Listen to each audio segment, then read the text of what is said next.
Bom dia, tá começando mais um episódio da Lolere, seu podcast jurídico direto, prático e sem juridiquês. Eu sou o Victor e no episódio de hoje o caso Henri Borel chega ao fim em primeira instância, com a condenação de Jairinho pelo Tribunal do Júri do Rio de Janeiro. E olha só, também vamos falar da decisão do STF que derrubou a idade mínima para aposentadoria especial por insalubridade. Já no penal, uma nova proposta de delação no caso Master cita Flávio Bolsonaro e Ciro Nogueira. E na coluna da LL Insights de hoje, nós vamos ver quando o teto de reajuste da ANS pode alcançar planos coletivos e empresariais. E é isso, pessoal. Bora para mais um episódio de sexta-feira, mais uma semana encerrando. Eu estou aqui hoje gravando da casa dos meus pais. Eu vim viajar para minha cidade natal. Me conta aí, onde que você tá? Você viajou, aproveitou para passear ou ficou em casa descansando mesmo? Eu quero saber o que vocês estão fazendo enquanto escutam o episódio de hoje. Como sempre, eu vou deixar para ler os comentários no final do episódio, então fiquem comigo até lá. Peguem um café, coloquem um fone e vamos entender como essas decisões estão movimentando o direito no Brasil e no mundo.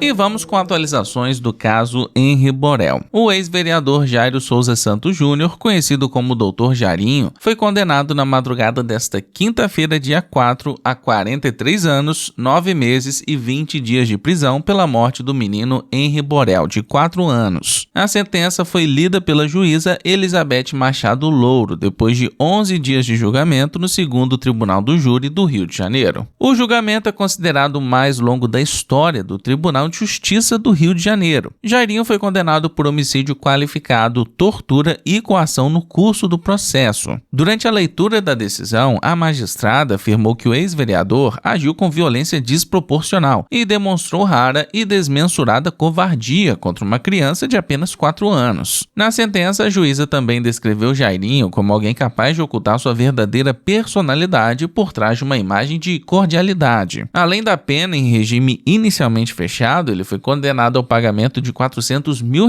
por danos morais ao pai de Henri, Leniel Borel. A situação de Monique Medeiros, mãe da criança, teve outro desfecho. A acusação de homicídio doloso foi desqualificada para homicídio culposo. Os jurados reconheceram sua responsabilidade por omissão diante das agressões sofridas pelo filho, e a juíza aplicou perdão judicial em relação ao homicídio culposo. Já em relação ao crime de tortura por omissão, a pena fixada foi considerada cumprida em razão do período em que Monique ficou presa preventivamente. O julgamento encerra em primeira instância um caso iniciado após a morte de Henri Borel em março de 2021 e que teve ampla repercussão nacional. A morte do menino também levou à criação da chamada Lei Henri Borel, voltada ao fortalecimento da proteção de crianças e adolescentes vítimas de violência doméstica. Apesar do fim do julgamento no Tribunal do Júri, o processo ainda pode seguir para análise do Tribunal de Justiça do Rio de Janeiro, caso sejam apresentados recursos pelas partes.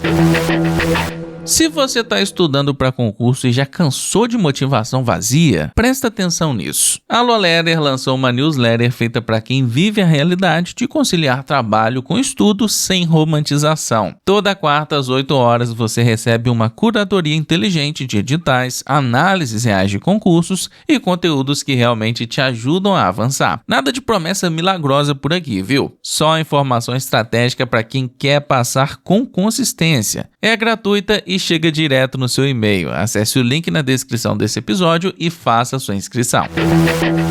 E vamos voltar com o direito previdenciário. O STF derrubou por 6 votos a 5 a exigência de idade mínima para a concessão da aposentadoria especial a trabalhadores expostos a agentes nocivos à saúde, regra que havia sido prevista na reforma da Previdência em 2019. Com a decisão, prevaleceu o entendimento de que esses segurados podem se aposentar após cumprimento do tempo mínimo de exposição a condições prejudiciais à saúde, 15, 20 ou 25 anos, conforme a atividade exercida, sem necessidade de alcançar uma idade mínima. A posição vencedora foi aberta pelo ministro André Mendonça. Para ele, exigir idade mínima desvirtua a finalidade da aposentadoria especial, que é proteger trabalhadores submetidos a atividades com risco à saúde ou à integridade física. Mendonça afirmou que a reforma trouxe um equilíbrio atuarial proporcional e legítimo em relação ao tempo de contribuição e à forma de cálculo das aposentadorias, mas, ao impor idade mínima, passou a obrigar trabalhadores já expostos a agentes nocivos por até 25 anos a continuarem nas mesmas condições prejudiciais. Ao mesmo tempo, o ministro considerou constitucionais outros pontos da reforma. Por isso, foram mantidas as regras de cálculo do benefício previstas na Emenda Constitucional 103 de 2019 e também a vedação à conversão de tempo especial em tempo comum para períodos trabalhados depois da reforma. O então relator Luiz Roberto Barroso, quando ainda estava na corte, havia votado pela manutenção integral das mudanças da reforma. Essa posição foi acompanhada por Gilmar Mendes, Alexandre de Moraes, Cristiano Zanin e Luiz Fux. Já Edson Fachin e Rosa Weber defenderam a invalidação tanto da idade mínima quanto das novas regras de cálculo do benefício.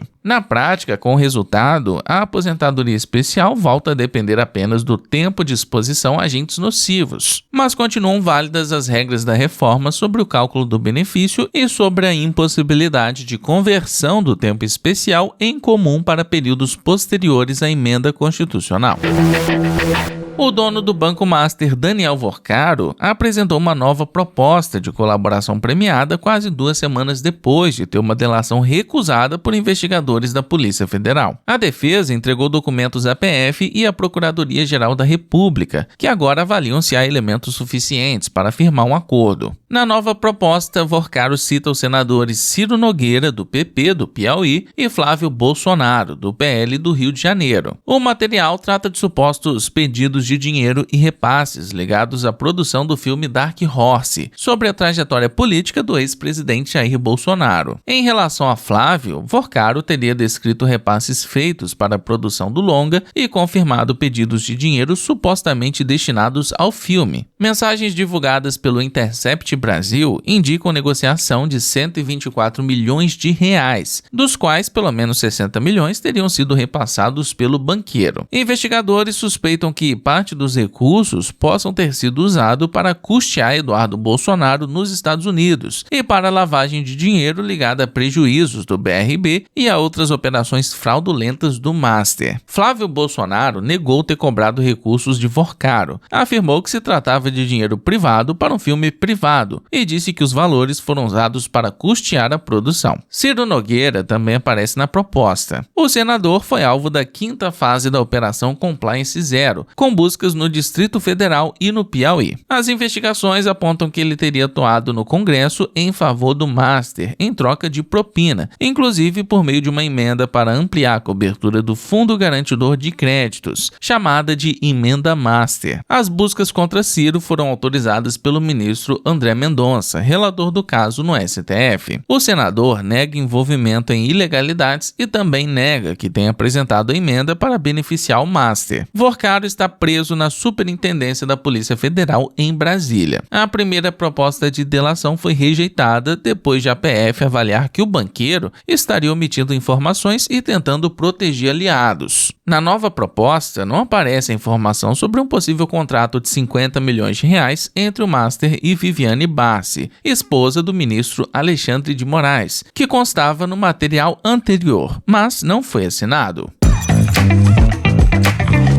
E a coluna do LL Insights de hoje é assinada por Elton Fernandes, advogado, professor e autor. O tema é a aplicação do teto de reajuste da ANS aos planos coletivos empresariais, quando, na prática, o contrato funciona como um plano familiar com outra etiqueta. A tese parte de uma realidade comum na saúde suplementar. Famílias que precisam abrir empresas para conseguir contratar plano de saúde. Embora o contrato apareça como coletivo empresarial, a pergunta jurídica é se existe uma verdadeira coletividade empresarial ou apenas uma família usando uma pessoa jurídica jurídica como porta de entrada. Pelo princípio da primazia da realidade, pouco importa o rótulo do contrato. Se ele reúne poucas vidas, normalmente da mesma família, sem lógica produtiva e sem população capaz de diluir riscos, pode ser tratado como falso coletivo. A primeira consequência é a aplicação por analogia do artigo 39 da RN 557 de 2022 da ANS, que equipara ao plano individual o beneficiário sem vínculo de elegibilidade. Assim, quando o contrato é familiar na essência, o teto de reajuste dos planos individuais pode alcançar o coletivo empresarial. A segunda linha da tese envolve a prova da sinistralidade. Mesmo quando o contrato é reconhecido como coletivo, a operadora precisa demonstrar o reajuste aplicado, porque os documentos atuariais e os dados de sinistralidade estão em seu poder. Quem tem os números é quem deve exibi-los. E a coluna ainda aponta uma distorção regulatória. A ANS separou contratos com até 29 vidas daqueles com 30 ou mais. Pela RN 565 de 2022, os contratos menores são reunidos em um agrupamento único, com percentual também único, mas sem teto público e com metodologia definida pela própria operadora. Os números citados mostram a desproporção. Em 2026, a média de reajuste das 4 maiores operadoras para pequenas e médias empresas foi de 12,42%, mais de 2 vezes o teto de 5,11% fixado pela ANS para planos individuais. A jurisprudência do STJ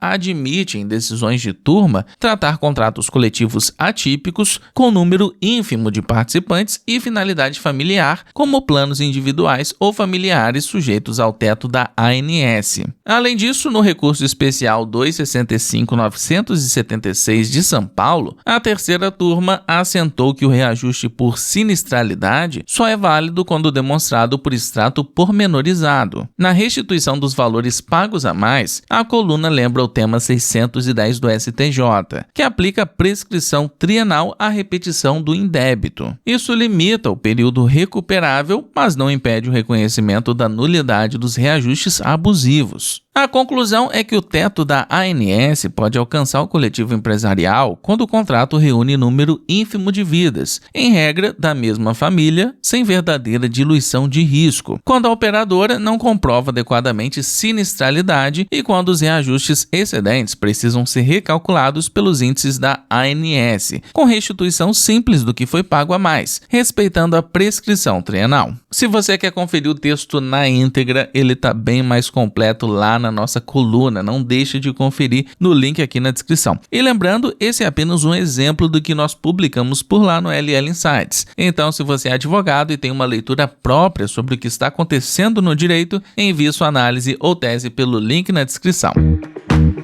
E chegamos ao fim de mais um episódio e vamos para os comentários. Basicamente, o que pautou os comentários da edição de ontem foi o sorteio da Editora Foco. Lembrando que se você quer participar do sorteio, é só comentar "eu quero" aqui embaixo nos comentários até na sexta-feira que vem, que é quando a gente vai sortear o livro de fato. E olha só, a Bela e a Lilian Cavalcante já ganharam sorteios passados aqui da Editora Foco e estão querendo ganhar o terceiro. Então, se você ainda não ganhou, comente, porque senão elas vão acabar levando de novo. Agora, sobre a Editora Foco em si, o pessoal comentou algumas coisas aqui.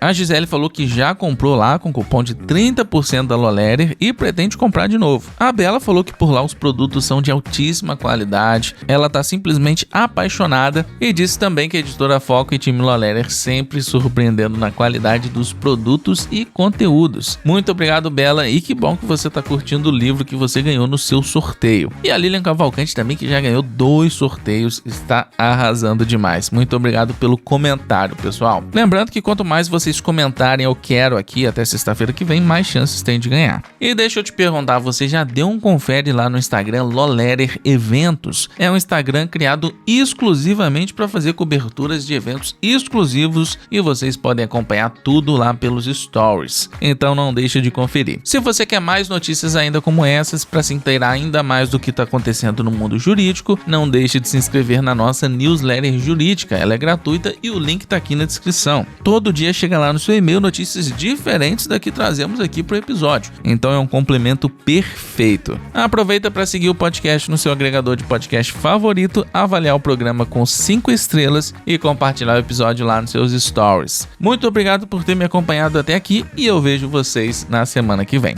Até lá!